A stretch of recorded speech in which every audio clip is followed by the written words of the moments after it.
बिस्मिल्लाहिर्रहमानिर्रहीम। अस्सलाम वालेकुम नाज़रीन, आप यूट्यूब चैनल देख रहे हैं, मैं इमरान खान। नाज़रीन, आज़ाद कश्मीर के अंदर सूरत हाल वही जैसे आज़ाद कश्मीर के लोग चाह रहे थे। पूरा आज़ाद कश्मीर बंद है, तमाम बाज़ार, सड़कें, सब कुछ बंद कर दिया वहाँ के अवाम ने।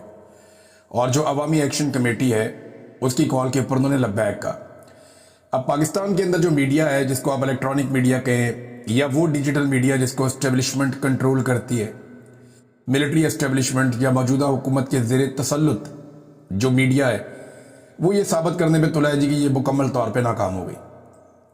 वो ये दावे कर रहे हैं कि जनाब ये हो गया और बिल्कुल कोई निकला ही नहीं और तमाम बाजार खुले हैं और पुरानी फुटेजेस निकाल के और इस किस्म की चीज़ें वहाँ करने की कोशिश की जा रही। हालांकि आज़ाद कश्मीर की तारीख में इस लेवल की जो कामयाब एहतजाजी कॉल है वो इससे पहले कम देखी गई। मीडिया ये क्यों कर रहा है? देखिए, यही इंडिया का मीडिया करता है। जब मकबूजा कश्मीर में वहाँ कश्मीरी एहतजाज करते हैं, वो निकलते हैं अपने हकूक़ के लिए, तो इंडियन मीडिया दिखाता है कि जनाब उनकी कॉल नाकाम हो गई और वो कामयाब नहीं हुए। और वो जो मर्जी करते रहे, वहाँ पे इंडियन मीडिया दिखाता है तस्वीर का दूसरा रुख कि जनाब मसला ही कोई नहीं है, सब ठीक है, नॉर्मल है। क्या पाकिस्तानी मीडिया भी उसी रविश पे चल रहा है? भाई शहरी है, उन्होंने एहतजाज किया, ये उनका पॉलिटिकल हक है। अगर वो कामयाब है तो वो अब बताएं ये मुकम्मल तौर पे नाकाम क्या होता है। जो मनादर सोशल मीडिया पे आ रहे हैं वहां पे तो पूरे पूरे इलाके ही बंद है, किसी किस्म की एक्टिविटी हम नहीं देख रहे। फिर जो हालात रियासत ने पैदा किए वो एक अलग बात है। जो बड़े बड़े एहतजाज हैं, रावला कोट का देख लें, मुजफ्फराबाद का देख लें, बाग, कोटली, दुनियाल, नीलम, मीरपुर, हर तरफ जो है वो लोग बहुत बड़ी तादाद में निकले, बड़े पैमाने पे एहतजाज किया कश्मीरियों ने और उन्होंने साबित किया कि वो आपस में मुत्तहिद है। और अवामी एक्शन कमेटी, जिसके कोई ऐसा सियासी मकासद नहीं है, ना उसको कोई लीड कर रहा है, ये बहुत सारे लोगों का एक ग्रुप बना हुआ है जो मिलकर फैसला करते हैं कि इस चीज में आवाम का मुफाद है, हमें ये करना चाहिए। बड़ा उनका जमहूरी तरीका है। मेरी उनके लोगों से बात हुई है और वो मुझे ठीक लगता है। देखिए, उनके मुतालबात भी बड़े जायज है, लेकिन अब पाकिस्तान की रियासत क्या कर रही है? रियासत अपना वही पुराना खेल खेल रही है। अपने कठपुतलियों के जरिए से ये करार देने की कोशिश कर रही है कि ये लोग जो है ना, ये इंडिया के जनाब एजेंट हैं, इनको इंडिया जनाब पैसे भेज रहा है, जनाब ये इंडिया के पैसों से यहां आजाद कश्मीर में हालात खराब कर रहे हैं। क्यों जी? उनका एक मुतालबा भी आजादी का या अलहदगी का नहीं है। और जो आप जुल्म और जबर कर रहे हैं ना, जैसे आज बलूचिस्तान के अंदर अलहदगी पसंद तंजीमें खड़ी हो गई हैं, ऐसे ही आप खुदा ना खास्ता यहां पर भी कर देंगे। जो आपकी हरकतें हैं, जो आप गिलगित बल्तिस्तान के लोगों के साथ करते हैं, जो आप आजाद कश्मीर के लोगों के साथ करते हैं, उन्हें कुचलने का, उन्हें दबाने का एक सिलसिला आपका लंबे अरसे से जारी है। एक नजरियाती वाबस्तगी आपकी आपस में है, ये बड़ी अच्छी बात है, लेकिन जबरदस्ती हर चीज पे कब्जा कर लेना ये नामुनासिब बात है और ये गलत बात है।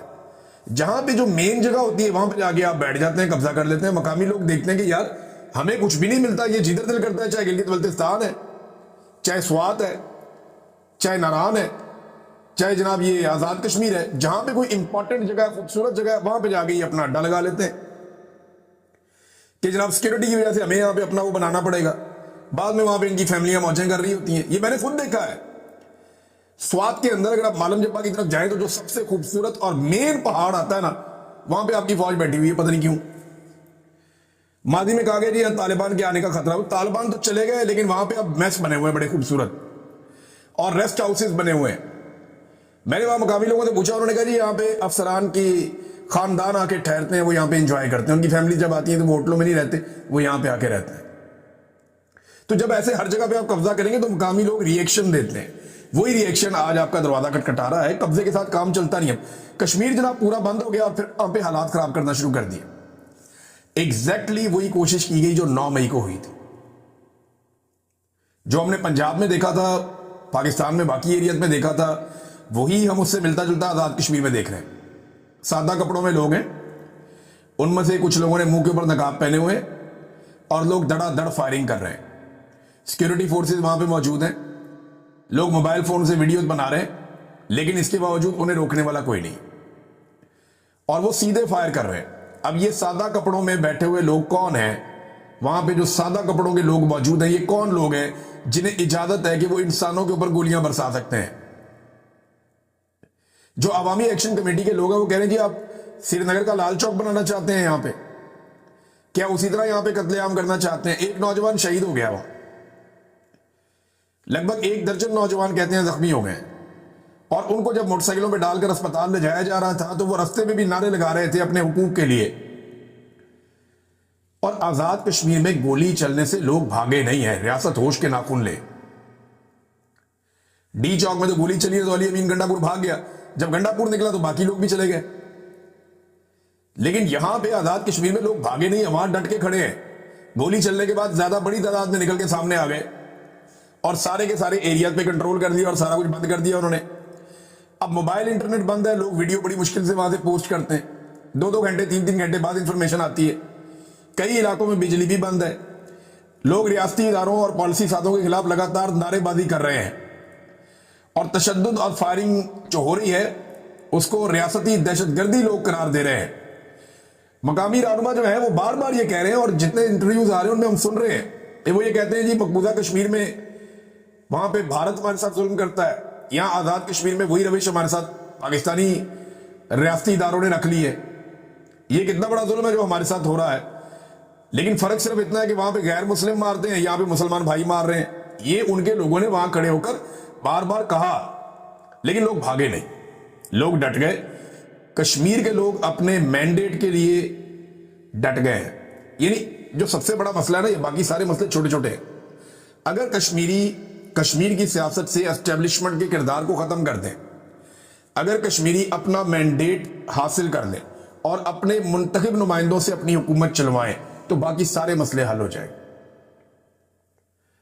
لوگ ٹیکس بھی دیں گے نا، لوگوں کو پتا ہے ٹیکس ان کے اوپر لگ رہا ہے، لوگ معاملات سنبھالیں گے بھی، لوگوں کو پتا ہے کیا ہو رہا ہے۔ اور ویسے بھی کشمیر جو ہے وہ ایک بہت بڑا عالمی نوعیت کا پاکستان کا کیس ہے۔ پاکستان یہ کہتا ہے کہ مقبوضہ کشمیر میں بھارت ظلم کر رہا ہے۔ اگر ایسے مناظر دنیا میں جائیں گے تو بھارت کو لابنگ کرنے میں کتنی آسانی ہوگی جی، پاکستان بھی یہی کر رہا ہے آزاد کشمیر میں۔ تو ہوش کے ناخن لیں، بھارت کو اس طرح کا مواد یا اس طرح کے ویژول یا ایسی چیزیں آپ نہ دیں جس سے کل کو وہ آپ کے خلاف عالمی سطح پہ استعمال کر سکیں۔ اور یہ جو سادہ کپڑوں والے لوگ ہیں یہ سب جانتے ہیں یہ کون لوگ ہیں، یہ کیوں گولیاں چلا رہے ہیں۔ ایک دو جگہ پہ کہتے ہیں جی مسلم کانفرنس اور یہ جو عوامی ایکشن کمیٹی ہے ان کے بیچ میں بھی جھڑپیں ہوئی ہیں اور ان کے نتیجے میں بھی لوگوں کا نقصان ہوا ہے۔ بہرحال حالات کشیدہ ہیں کشمیر میں، اس کے اوپر ہم نے نظر رکھی ہوئی ہے، اور بہت سارے علاقے ابھی تک بند ہیں۔ حکومت ان کے مطالبات مانے، ان کا کوئی بھی ایسا مطالبہ نہیں ہے جو کوئی پاکستان کے خلاف ہو یا پاکستانیت کے خلاف ہو۔ ان کے تمام مطالبات جو ہیں وہ پاکستان کے حق میں ہیں۔ کشمیر سے ہی سارا پانی آتا ہے جس کے اوپر آپ بڑے بڑے ڈیمز بنا کے آپ بجلی بناتے ہیں، آپ کے پورا ملک اور معیشت چلتی ہے۔ اگر اپنی معیشت میں سے ایک حصہ آپ ان کشمیریوں پہ خرچ کر دیں تو اس سے کوئی فرق نہیں پڑتا، پوری دنیا میں ایسے ہی مینج کیا جاتا ہے۔ کشمیری کہتے کیا ہے؟ وہ یہ کہتے ہیں جناب یہ آپ مراعات بند کریں نا اپنی، یہ افسر شاہی بند کریں، کرپشن بند کریں، 2 نمبریاں بند کریں، اور یہ جو اسٹیبلشمنٹ اپنے 12 بندے لا کے اسمبلی میں بٹھا دیتی ہے جن کے ذریعے سے وہ حکومتوں کو کنٹرول کرتے ہیں، وہ بندے بٹھانا بند کر دیں۔ اپنے کٹ پتلی اٹھا لیتے ہیں، کوئی کس شہر سے کوئی کس شہر سے کوئی کس شہر سے، ان کو لا کے بٹھا دیتے ہیں، اور وہ بندے جو ہیں وہ اسٹیبلشمنٹ کے لیے کام کرتے ہیں بجائے اس کے کہ عوام کے لیے کام کریں۔ جیسے کہ موجودہ پاکستان کی حکومت ہے، شہباز شریف کو آصف منیر کے لیے کام کرنا ہے، پاکستانیوں کے لیے کام نہیں کرنا۔ مریم نواز کو آصف منیر کے لیے کام کرنا ہے، پاکستان کے لیے کام نہیں کرنا۔ وجہ یہ ہے کہ آصف منیر صاحب ان کو لے کر آئے، اگر یہ عوام کے ووٹوں سے آئے ہوتے تو یہ عوام کے لیے کام کر رہے ہوتے، لیکن جو ان کو لے کر آیا یہ اسی کو ڈیلیور کر کے دیں گے نا، اسی کے لیے کام کریں گے، اور یہ اس کو بھی مایوس کر رہے ہیں جس لیول کا انہوں نے کام کیا۔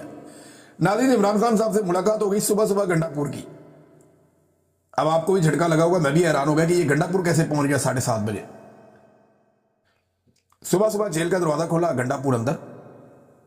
اب یہ وہی گنڈا پور ہے جو بڑے لمبے عرصے سے یہ کہہ رہا تھا کہ میری عمران خان سے ملاقات نہیں ہونے دی جا رہی، میں کہتا تھا کہ یہ کیسے پاسبل ہے، یہ جب چاہے گا جا کے عمران خان کو مل لے گا۔ تو اب گنڈا پور صاحب کی ملاقات ہو گئی عمران خان صاحب سے ارلی ان دا مارننگ، اور وہاں پہ گنڈا پور صاحب ملاقات کر کے نکل گیا، بھی انہوں نے خود سے کچھ بھی نہیں بتایا کہ کیا ہوا۔ لیکن کچھ لوگ یہ دعویٰ کر رہے ہیں کہ گنڈا پور صاحب کی اچھی خاصی کلاس ہو گئی ہے۔ زعیم لغاری صاحب ہیں جرنلسٹ، اور زعیم لغاری صاحب کا جو دعویٰ ہے میں آپ کو پڑھ کے سنا دیتا ہوں۔ وہ کہتے ہیں میں تو اپنی خبر پہ ابھی بھی قائم ہوں اور کھڑا ہوں اپنی خبر پہ، میں پیچھے نہیں ہٹتا۔